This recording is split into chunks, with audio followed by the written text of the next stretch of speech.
Quero ler com você Mateus capítulo 2. Na verdade, eu vou acabar lendo aqui com os irmãos, porque aconteceu um acidente comigo esse domingo. Eu fiz tudo bonitinho, os nossos slides aqui para a gente compartilhar, mas aí na hora do envio, esqueci de enviar. Aquele terrível engano, né? Que coisa ruim. Aí nosso Arthur aqui veio falar comigo, e aí, cadê? Eu, meu Deus, era para estar no seu e-mail, me perdoa, e eu acabei me enganando com muitas tarefas, mas eu creio que você não vai perder nada daquilo que Deus quer falar no nosso coração. Nós vamos falar sobre esse tema, Onde está o Rei? O primeiro da nossa série de Natal, e eu quero ler Mateus capítulo 2. Eu não vou pedir para projetar, porque é um texto que está um pouco quebrado, são 23 versículos, mas eu vou ler só alguns deles. Diz assim: depois de Jesus ter nascido em Belém da Judéia, no tempo do rei Herodes, vieram alguns magos do Oriente a Jerusalém perguntando: onde está o rei dos judeus recém-nascido?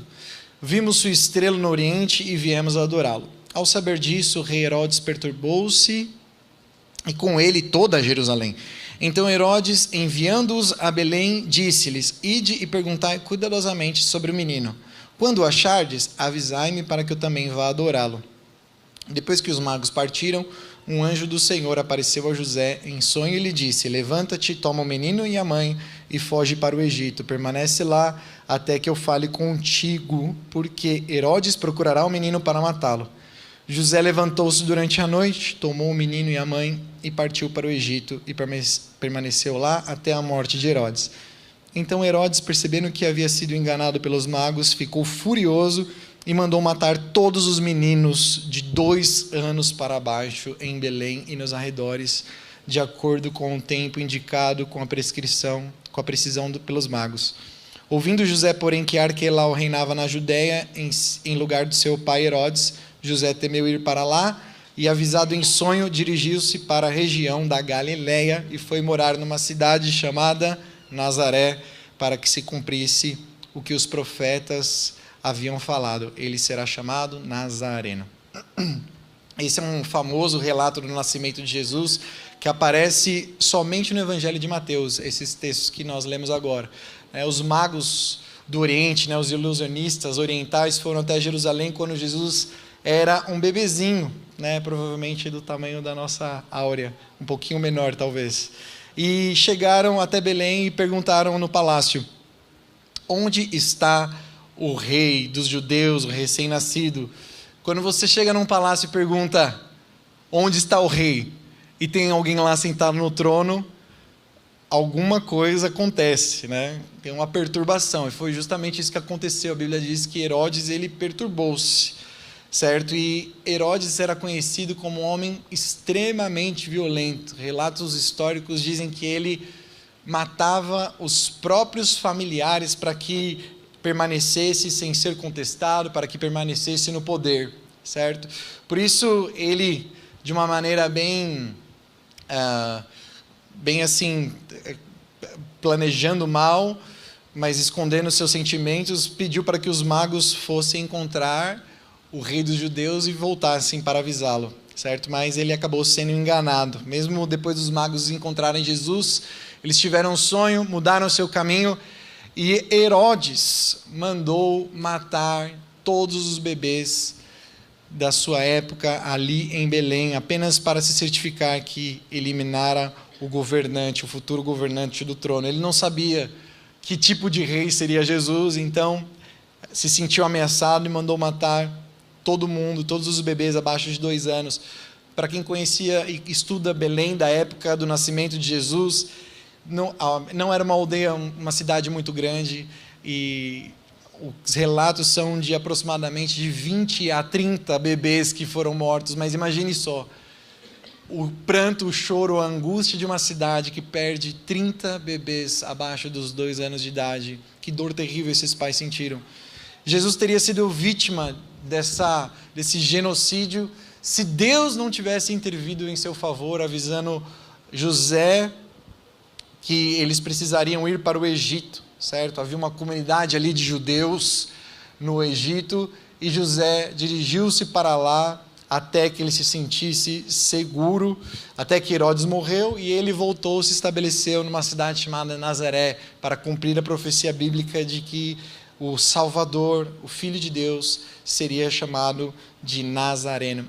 O relato dessa tragédia de medo, violência, derramamento de sangue, injustiça, é muito familiar, né? É um grande mal lá fora, na humanidade, é um grande mal aí, atrás dessas portas, e que nos cerca todos os dias. Nós ouvimos nas notícias, e quando perguntamos de onde que vem esse mal, logo surge aí uma controvérsia, né? Porque de um extremo, de um lado, as pessoas julgam que o mal vem dos poderosos, dos ricos, daqueles que governam, certo? Daqueles que são os governantes e poderosos da humanidade, e fazem dos pobres e das minorias os heróis da história, porque nós somos os prejudicados por essa classe opressora. Mas também há um outro extremo, na qual julga-se que o problema são os imorais. Então, como o problema são os imorais, as pessoas que querem a libertinagem, uma liberdade exagerada, os heróis acabam sendo as pessoas trabalhadoras, decentes da classe média, os heróis acabam sendo as pessoas pobres sem ambição, certo? E também as elites morais. Nós vemos um pouco disso no nosso país recentemente, atualmente. E, na verdade, na história da humanidade, sempre foi assim. Sempre foi assim. A princípio, esse texto ele parece pender para que lado? O primeiro lado, né? Herodes, um rei, um poderoso, um governante que sai matando pessoas inocentes. Só que um dos principais, e nós temos certeza que um dos principais temas da Bíblia é da vontade de Deus de ir contra toda a opressão ao pobre. Então Deus ele é contra quem oprime o pobre e o necessitado. Mas a Bíblia, né, no seu ensino completo, se você pegar alguns textos isolados, e muitos se baseiam apenas em alguns textos isolados, mas quando você lê a Bíblia por completo e lê ela em seu ensino completo, afirma que a fonte de todo o mal não são os governantes e nem poderosos e nem os imorais, mas a fonte de todo o mal do mundo é cada coração humano. A reação do rei Herodes a Cristo nesse sentido, ele é um retrato do nosso coração, é um retrato de todos nós. Se você quer ser rei e de repente aparece uma pessoa dizendo: onde está o rei? Você se sente ameaçado, porque só um pode ocupar o trono absoluto da sua vida. E Jesus, quando ele começou a disseminar os seus ensinos, ele disse, em Lucas 14, 26, se alguém vier a mim e amar mais o seu pai e a sua mãe, mulher e filhos, irmãos e irmãs, e até a própria vida mais do que a mim, não pode ser meu discípulo. Aqui não se trata de um mandamento de ódio, de indiferença, de raiva ou de guerra, mas a Bíblia convida, ao invés disso, a colocarmos uma fidelidade tão suprema que faça todos os outros relacionamentos serem diminuídos perante o relacionamento com o Rei Jesus. Trata-se aqui de uma reivindicação, um chamado de lealdade e obediência incondicional ao único que é digno de receber a honra, a glória e o poder. Em Romanos, capítulo 8, 7 e 8, Paulo ele diz que na palavra, em seu estado natural, a mente humana é, no grego, ektra, que significa inimiga, ou aquela que abriga o ódio, a ira contra Deus. E ele acrescenta que a mente do homem não está sujeita a Deus, e não pode estar sujeita a Deus. No centro do coração humano, irmãos, sempre vai ter um impulso muito grande que vai sempre dizer: ninguém manda em mim, ninguém deve falar o que eu devo fazer. Nenhuma cultura, nenhum treinamento, nenhum curso, nenhum tratamento psicológico ou médico ou de comportamento jamais vai tirar completamente esse nosso desejo de governar, de controlar a nossa vida e até a vida dos outros. Nós queremos nos sentir sempre amados, queridos, sempre ser vistos como pessoas cooperativas, pessoas amorosas, pessoas dedicadas, mas no fundo, queremos ter o controle, queremos reinar, queremos sentar no trono da nossa existência, com a nossa coroa, e dizer para onde devemos ir, e ai de quem estiver no nosso caminho. De acordo com a palavra de Deus, em último lugar, em última instância, todo o mal da humanidade vai brotar do nosso egocentrismo, dessa certeza da justiça própria que há em cada coração humano. Cada um de nós deseja isso, deseja que o mundo gire em torno de nós mesmos. Seja sincero, isso é uma palavra para nós sermos muito sinceros, né? Não queremos servir a Deus ou ao nosso próximo, mas nós queremos ser servidos. Resumindo, dentro de cada coração humano, dentro de cada coração, existe um rei Herodes. Existe um capitão da sua própria alma, existe alguém que quer ficar no controle, ter as rédeas e a direção do próprio destino. E por isso Paulo diz que existe uma inimizade natural no nosso coração, da qual Deus não se agrada. E a Bíblia diz que somos inimigos de tudo que é reino e vontade e soberania de Deus. No livro de Romanos, Paulo diz isso com muita clareza. Romanos capítulo 3, 10 e 11, ele menciona: não há um justo, nenhum sequer, não há um que entenda, não há quem busque a Deus. Olha, você falar que não há nenhum justo pode ser até aceitável, mas falar que não há ninguém que busque a Deus, nós temos aí fora e aqui dentro também tantas pessoas que buscam a Deus, tantas pessoas que o colocam no centro ali da sua existência, falando: não, eu amo ao Deus, eu quero Deus, né? Eu quero as coisas que Deus pode fazer por mim.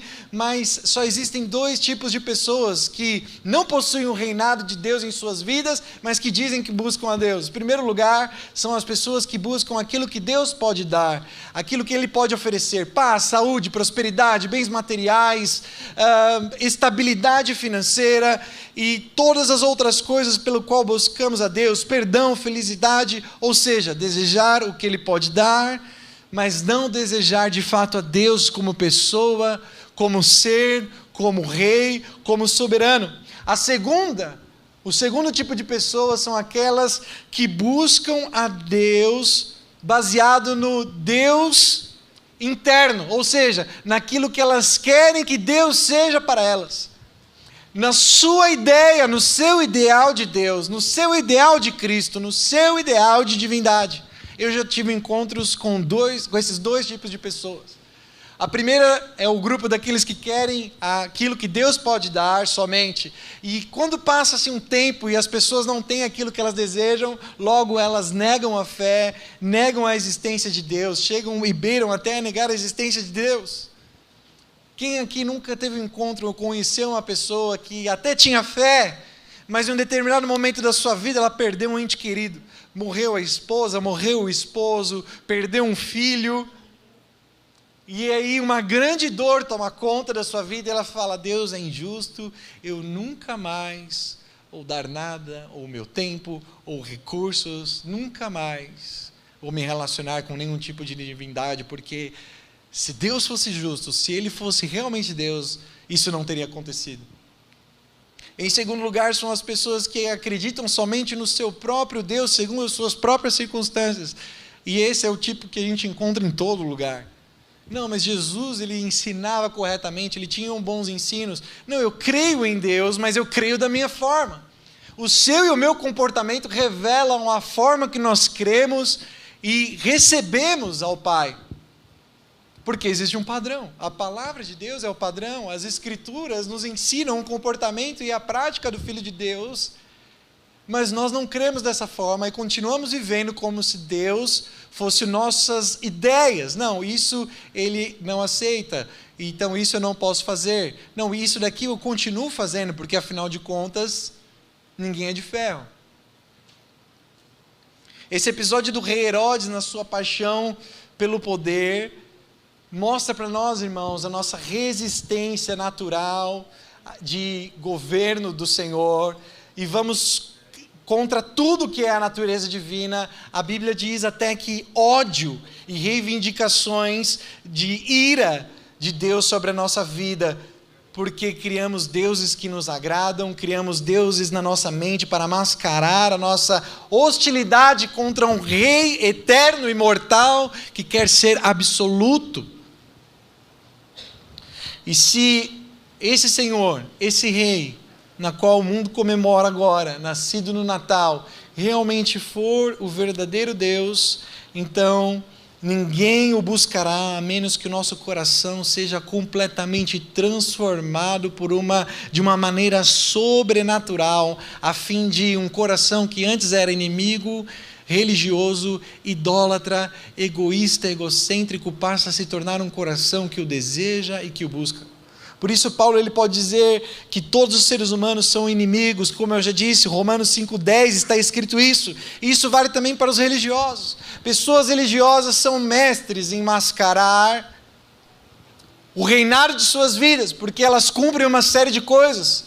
Eu vou aos cultos, ou eu vou às missas, ou eu vou aos eventos, eu dou meu dinheiro, eu dou a minha presença, eu faço as práticas necessárias para ser aceito, mas no fundo, elas querem e desejam que o Deus, que é o soberano, esteja sob suas rédeas para fazer aquilo que elas desejam, e ai, se ele não fizer.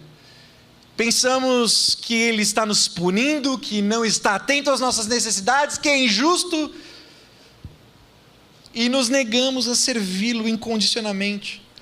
Ou seja, tanto a religião quanto a não religião, ou seja, tanto aqueles que se colocam e se mascaram de uma boa índole, de uma boa religião, fazendo tudo o que é necessário, podem ainda assim estar no centro e no controle total das suas próprias vidas, tanto quanto aquele que se diz ateu, que não quer saber de nada de Deus e pelo contrário, ofende a todos aqueles que acreditam em um ser maior, em um ser supremo, no Deus da palavra.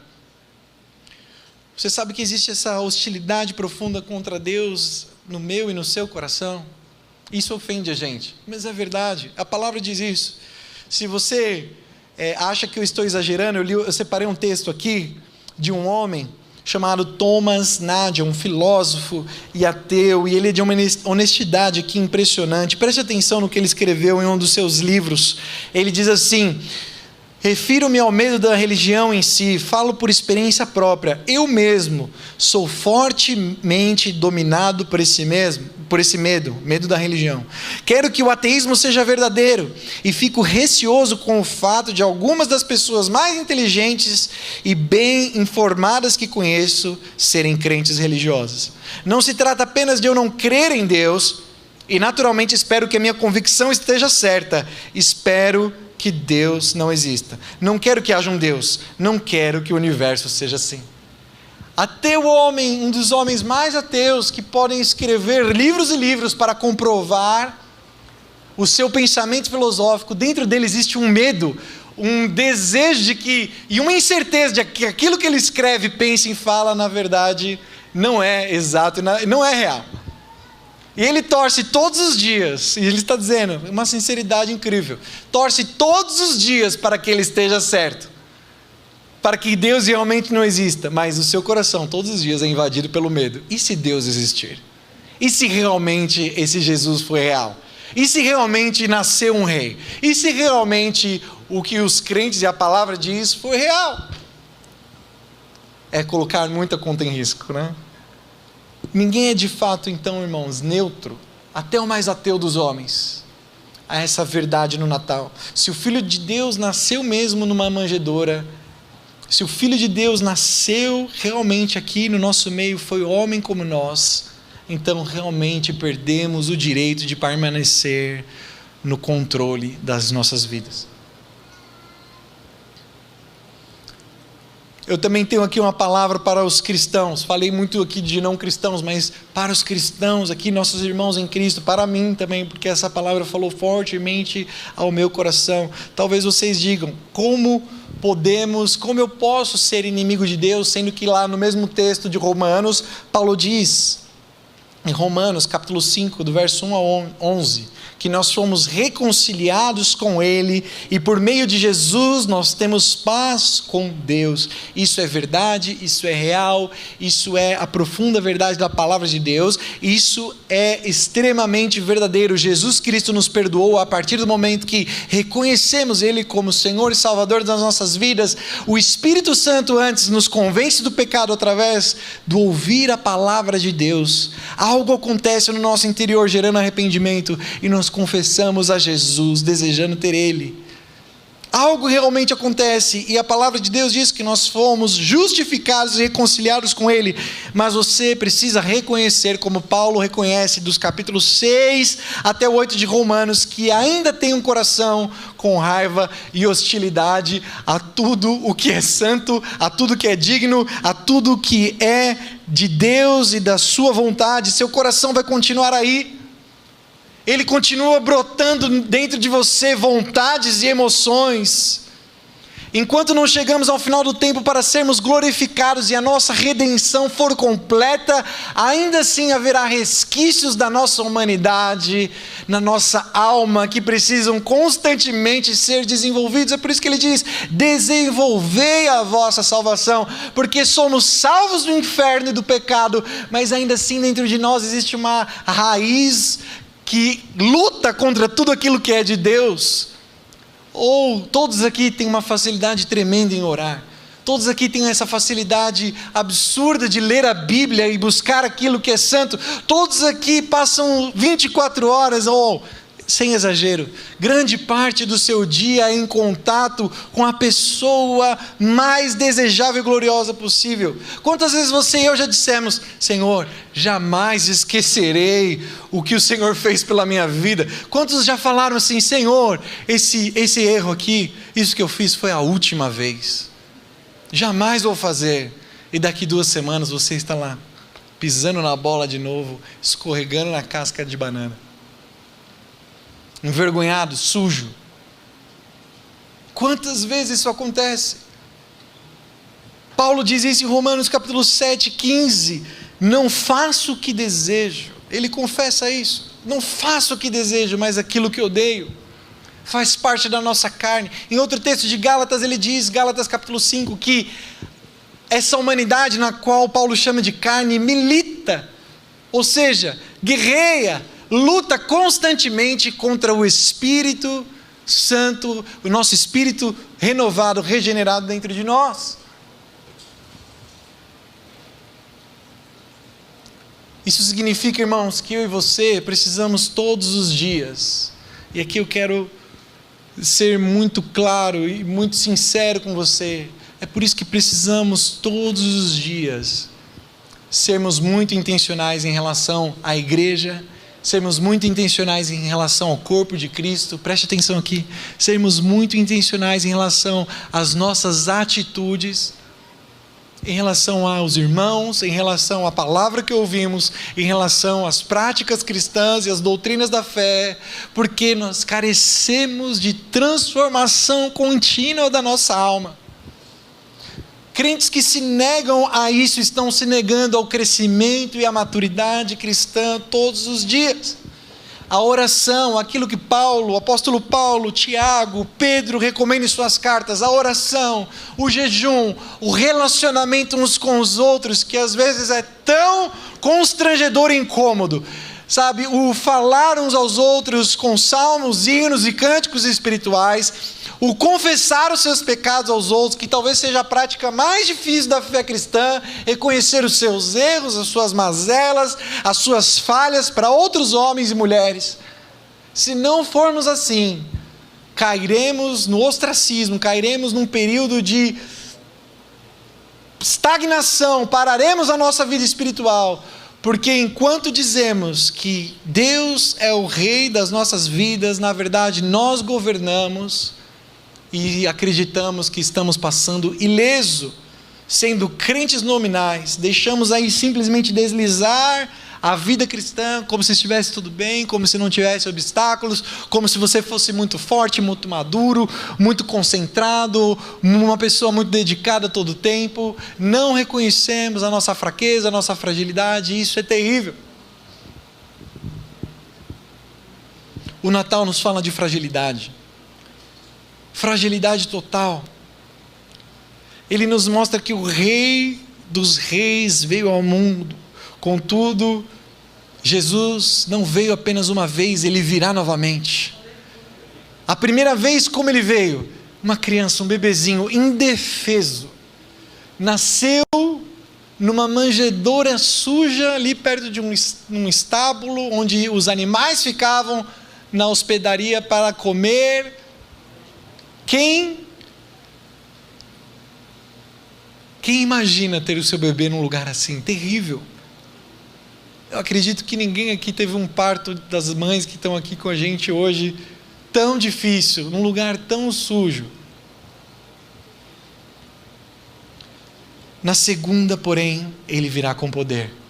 Ele virá para pôr fim em todo mal. Ele virá para mudar mais uma vez a história, encerrando todo o sofrimento e morte. Mas na primeira vez, ele não vem em força, ele vem em fraqueza, ele vem em uma família pobre. Sabe, e Jesus, irmãos, ele não se comporta como esse rei que o mundo espera. Você lê isso nos evangelhos a todo instante. Ele não tem uma formação acadêmica, ele não tem um status social, ele não nasceu no lugar que as pessoas esperavam, ele não nasceu num berço de ouro, ele não tinha nenhum status social. Quando José trouxe a sua família de volta, onde que ele estabeleceu? No mais distante dos centros da Judéia. Ele foi para onde? Para Nazaré. Isso significa que Jesus, ele não nasceu apenas numa manjedoura, ele foi reconhecidamente um nazareno. O que ser um nazareno significava? A gente não tem muita informação, né? Mas o que a gente entende lá em João capítulo 1 é que quando Jesus está chamando os seus primeiros discípulos, Filipe chega para Natanael e ele diz assim: olha, o rei dos judeus, o prometido, o Salvador está entre nós, e ele veio de Nazaré. E Natanael diz: Nazaré? Pode vir algo bom de Nazaré? Os próprios judeus,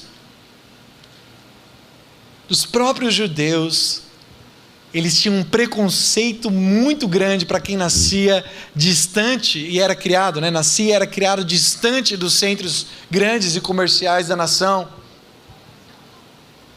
Na Judéia, todo mundo menosprezava quem fosse de lugares atrasados, como Nazaré e Galileia. Isso acontece ainda hoje, sim ou não? Não existe um preconceito, não é? Com os irmãos que vêm de outras partes do país, né? Você chega em outro estado e fala: eu sou de São Paulo, e aí eles acham que quem é de São Paulo é o sabe tudo, né? O manda-chuva. E geralmente quem é aqui de São Paulo tem esse orgulho, né? Encontra um outro que é nordestino, que é do norte, e achamos que somos melhores do que essas pessoas. Destratamos, fazemos brincadeiras pesadas, brincadeiras ruins, e achamos que isso é normal. Jesus veio num contexto como esse. Foi nesse contexto que Jesus nasceu, um lugar desprezado, um lugar que as pessoas tratavam com indiferença. O mundo sempre desprezou e sempre vai desprezar, irmãos, pessoas e lugares errados com as credenciais erradas. A gente está sempre tentando se justificar, eu e você, antes de termos, e se você não tem Jesus como seu Senhor e Salvador, você ainda está numa busca desenfreada por significado. Você ainda busca se sentir valorizado, porque você ainda não tem as credenciais que você acredita serem certas para ser aceito nos grupos que você quer ser aceito. Nós somos assim. Nós ralamos de estudar para termos o nosso diploma. Isso é correto, sim, mas tem um coração correto para fazer essas coisas. Para termos um status, para termos mais e mais e mais, e gastamos a nossa vida, o nosso tempo e a nossa saúde com coisas que vão trazer significado, sendo que a nossa vida pode terminar num piscar de olhos. Essa vida vai passar. E Jesus, irmãos, e o seu reino contradiz todo esse tipo de impulso. O ensino da palavra é que Deus age de uma maneira totalmente oposta a esse ensino do mundo. em que eu e você temos que ter o melhor status, a melhor roupa, o melhor carro, o melhor celular, as melhores oportunidades. Jesus vem e inverte tudo isso. Você começa a acompanhar que o maior personagem da história mundial nasceu uma manjedoura e em Nazaré, e a Bíblia é toda assim. Você vai lá no Gênesis, você encontra Deus escolhendo não os romanos, não os egípcios, não os assírios, não os babilônicos, mas Ele escolhe os judeus, uma raça que em sua grande parte da história era uma raça fraca, que teve apenas alguns anos, raras vezes que ocupa o poder. Deus livra-se de Golias, não usando um gigante maior ainda, mas usando um homem de estatura baixa, um pastor de ovelhas que foi ridicularizado pelo gigante. Deus poderia usar todas as forças da natureza para falar com Elias, um terremoto, um trovão, um fogo que veio naquele momento, mas Ele fala através de uma brisa suave. Na antiguidade, quando o filho mais velho nascia, já era prometido para ele toda a herança, ou a maior parte da herança. Todos os outros filhos ficariam com muito pouco ou quase nada. Mas como que Deus age? Ele escolhe Abel e não Caim. Ele escolhe Jacó, que era o segundo, e não Esaú. Ele escolhe Efraim, não Manassés. Ele escolhe Davi e não todos os seus irmãos mais competentes, fortes, altos e capacitados. Em uma época que as mulheres eram reconhecidas pela sua beleza e fertilidade, Deus escolhe uma idosa Sara para ter o filho da promessa, e não Agar, a jovem Agar. Deus escolhe Leia, a desinteressante Leia, e não a bela e bonita Raquel. Deus escolhe Rebeca, que não pode ter filhos. Deus escolhe Ana, que não pode ter filhos. Deus escolhe a mãe de Sansão, que não pode ter filhos. Deus escolhe Isabel, a mãe de João Batista, que não pode ter filhos. Porque vezes após Deus diz: escolherei Nazaré e não Jerusalém. Escolherei o oprimido e não aquele que todos indicam que é o mais forte e com potencial. Escolherei a menina mais feia, a menina que ninguém se importa. Escolherei o menino que está esquecido, aquele que ninguém se importa, aquele que ninguém quer. Por quê, amados? Você acha que é porque Deus gosta de Joões ninguéms? Não, Ele quer nos dizer algo sobre a sua salvação. Enquanto as religiões de todo mundo, elas glorificam o mais forte, quem obedece, quem cumpre todas as coisas, quem consegue dar a volta por cima, Jesus, o Rei dos Reis, diz: eu venci por você, eu estou no controle, somente venha a mim. Vocês não compreendem. Eu vim para o fraco, eu vim para aquele que se reconhece fraco. Perante todos os fariseus, Jesus disse: eu não vim para os que se consideram sãos, eu não vim para aqueles que se consideram plenos, mas vocês estão tão doentes quanto essas prostitutas, ladrões e cobradores de impostos, mas não reconhecem. Eu vim para os que estão doentes. Seus discípulos por vezes falaram: Senhor, quando que vai acabar essa coisa aqui de relacionamento com a ralé? Quando que o Senhor vai se impor como rei e chegar com as espadas e estabelecer sobre o trono e nos livrar dos romanos? Dia após dia Jesus falava: vocês não estão entendendo, vocês não compreendem. Eu perdi todo o meu poder para morrer numa cruz e salvar a humanidade. Eu não vim para fazer algo externo, mas interno. O dia de fazer algo que todo olho verá ainda vai chegar, vai ser na segunda. Mas na primeira foi para ganhar o nosso coração e acabar com o reino do pecado que nos afastava de Deus. No auge da sua vida, o Rei dos Reis, o Senhor dos Senhores, Ele não subiu no trono com 33 anos de idade, quando você ainda está, no ápice da sua mente, do seu corpo. Jesus não subiu num trono, Jesus subiu numa cruz. Ele veio como substituto para levar o seu mal, todo o mal, o meu mal, o seu pecado, o sofrimento, a morte, pelas consequências de termos dado as costas para o Pai, para Deus. Ele fez isso para que possamos crer, para que possamos confessá-lo, para que pudéssemos ser reconciliados com Ele, de modo que, quando o Rei vier a segunda vez, não seremos atacados pela sua ira. Ele não virá para acabar conosco, nós subiremos com Ele. Ou seja, a fraqueza de Jesus, a sua humanidade, foi a sua maior força para estabelecer eu e você de novo em contato com o Pai. Você está entendendo? Eu quero terminar dizendo onde isso nos leva. Onde isso leva eu e você? Nos leva a um consolo e a um desafio. Em primeiro lugar, o consolo. Não importa quem você é. Não importa como você chegou aqui hoje. Não importa quais são as circunstâncias que cercam a sua vida. Quais são os seus segredos profundos e obscuros do seu passado que você tem extrema vergonha. Não importa o tamanho da confusão que está estabelecida ao seu redor.